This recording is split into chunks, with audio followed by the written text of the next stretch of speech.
안녕하세요, 박찬민입니다. 안녕하세요, 이지연입니다.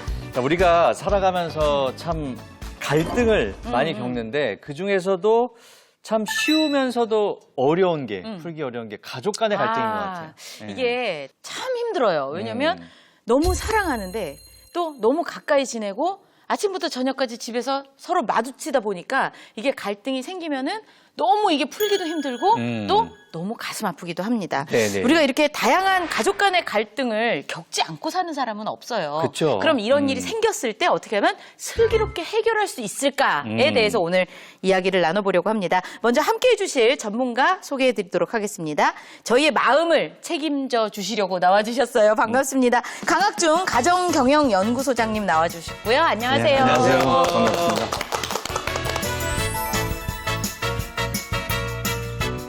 심리상담가 박상미 교수님 오셨습니다. 어서 오세요. 안녕하세요. 네.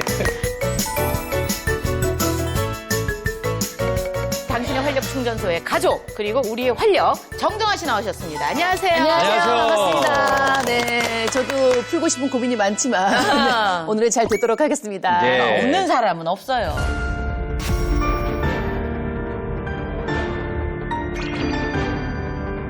갈등이 심한 집일수록 보면 재산이 많습니다. 다 너 잘 되라고 그러는 거. 그거 하실 필요 없이요. 두 분 잘 사시면 돼요. 더 입에 담지도 못할 말들을 써서 문자로 보내고 연락도 하지 말라. 이렇게 세상을 끝내면은 너무 허무하잖아요.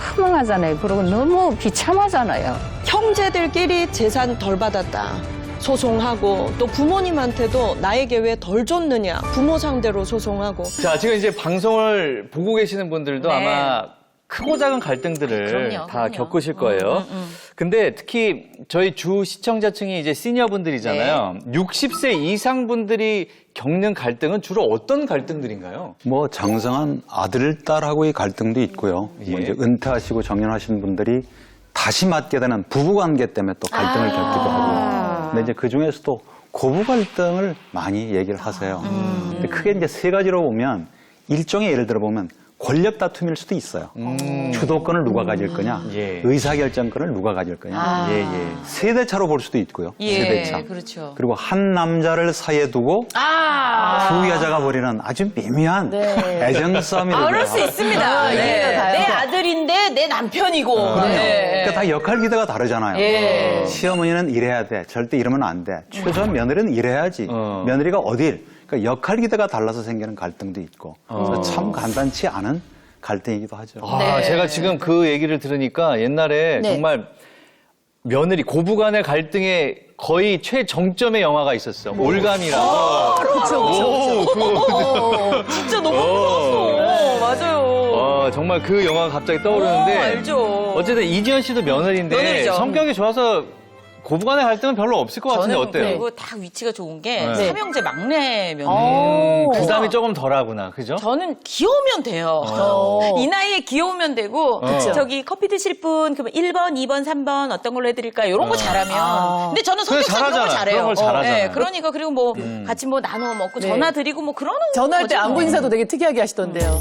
기체후 일양 만강하셨사옵니까? 어머니, 그럼 어머니 너무 좋아하십니다. 네. 그건 뭐 저희 부모님이나 네. 저희 시부모님이나 저는 똑같이 아침에 이렇게 인사를 자주 드리니까 그게 시작인 것 같아요. 사실은 뭐 다른 거 맞아요. 별나게 하는 건 없고. 뭐 고부 갈등이야 뭐 늘 뭐 매스컴을 통해서도 항상 이야기하고 뭐 흔히 이렇게 이제 뭐 며느리, 네. 시어머니 이런 얘기를 하지만 요즘은 또 딸 하나 놓고서 뭐 내 딸 하는 엄마 아버지의 입장과 네, 내 네. 아내인데 하는 그런 사위 그런 갈등.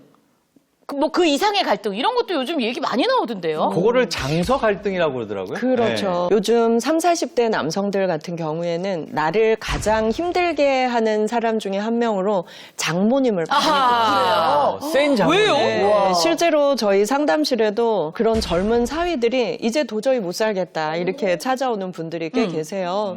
학력이 비슷하고 그리고 이제 경제적인 이 수입이 비슷할 경우에는 무조건 내 사위가 내 딸에게 더 잘해야 된다. 그래서 청소도 사위 시키고, 네. 음식물 쓰레기도 사위가 버려야 되고, 그런 것들을 구체적으로 지시를 하고 잔소리 많이 하는 장모님들이 계세요. 거기서 근데 갈등이 생기죠. 코로나 기간에 특히 장인 장모님과 같이 사는 사위들과의 갈등이 증폭돼서 네, 네. 상담실에 오는 경우가 좀 많아진 것 같습니다. 네. 아니 근데 저는 장모님하고 살면서 가장 좋은 건 네. 아이 넷을 다 키워주셨잖아요. 그게 어디예요 정말로. 정말 감사한 일이죠. 그게 보통 일입니까? 그러니까. 그죠. 진짜 애 보느니 나가서 밥 맨다고. 장모님 안 계셨으면 저는 내일까지는 안 나왔을지도 몰라요. 그죠? 근데 또 능력 있는 사위니까 대접을 많이 받으신 건데요. 요즘 또 경제적으로 어려운 사위들이 겪는 고통은 또 큽니다. 아니, 저희 장모님이, 아유, 저희 셋째 가졌을 때도 그렇고, 넷째 가졌을 때도, 네. 아유, 저희 셋째 가졌어요. 또는 넷째 가졌어요. 이럴 때마다 뭐라 하는 줄 알아요? 난 이제 안 산다, 여기서. 근데 지금 잘 살고 계세요. 진짜 막내 6살인데. 네. 너무 좋아하세요, 지금. 너무 좋아하시고. 아, 재밌다. 자, 근데 제가 또 궁금한 거는 우리 두 분의 전문가분이 나오셨어요. 가족 관계 전문가, 또 이제 상담의 전문가. 네. 근데 두 분은 뭐 고부간의 갈등, 장서 갈등 이런 건 좀 없으셨어요? 제 처가 이제 24세 결혼해서 처음에는 어머님을, 시어머니를 되게 어려워했죠. 네, 예, 그렇죠. 경상도 분이시고 서울 사람이고 네. 그런데 어떤 지역 차도 또 있고 네. 그리고 뭐 제가 막내여서 또 유난히 이뻐한 것도 있고 했었는데 신혼 초의 얘기였었고 지금 이제 어머님 돌아가신 지 한 8년 되는데요. 예. 제 처가 요즘은 더 많이 얘기를 해요. 네, 어머님 얘기, 어머님 얘기를. 시어머니 얘기를 예. 겪어보니까 아 우리 시어머니만한 분이 참 없구나. 없다. 그래서 전 너무너무 감사하죠. 소장님, 인상이 네. 되게 좋으시잖아요, 네. 또. 웃는 상이시고. 맞아요. 저는 모범 사례로 저희 엄마를 얘기하고 싶은데요. 보통 사위 100년 손님이다.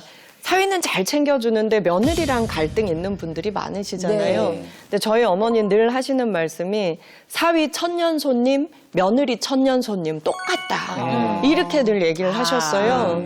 그래서 딸 같은 며느리, 사위가 그 아들 같은 사위를 바라는 게 잘못된 거고 1000년 손님 같이 대해야 된다.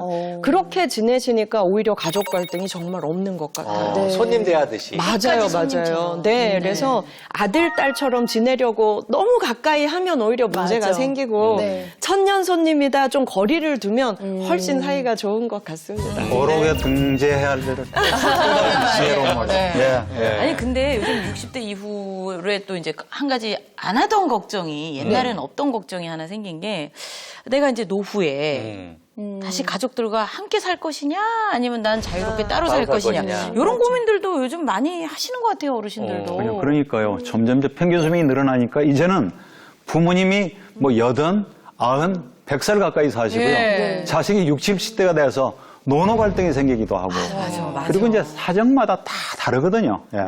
그래서 제가 이제 뭐 상담을 했던 사례를 하나 보면 오빠가 모시다가 아버님 돌아가시고 이제 어머님이 혼자 되시니까 큰 며느리가 이제 모신 거예요. 그래서 살다 보니까 왜 장남이라고 해서 특별히 받은 혜택도 없는데 왜 꼭 장남만 모셔야 되냐? 그러니까 사이가 좀 안 좋아지는 거죠. 그래서 늘 좀 살갑게 대하는 막내딸이 이제 어머님을 모시게 됐는데 모시고 보니까 이게 참으로 쉬운 일이 아니에요. 쉬운 일이 아니죠. 그래서 제가 그렇게 얘기를 했어요. 가족의 일을 해라.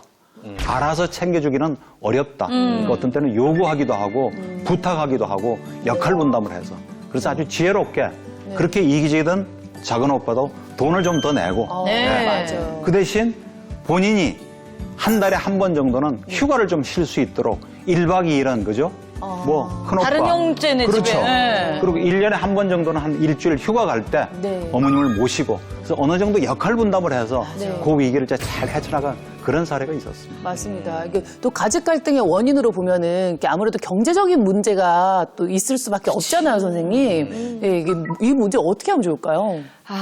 정말 상담실에서 보면 가족 갈등, 특히 부모 자녀 사이에 갈등이 심한 집일수록 보면 재산이 많습니다. 네. 맞아. 작년만 해도 그 부모 자식 간 또 형제 간에 재산 분할 문제로 소송을 한 건수를 찾아보니까 거의 2,400건에 가깝습니다. 네.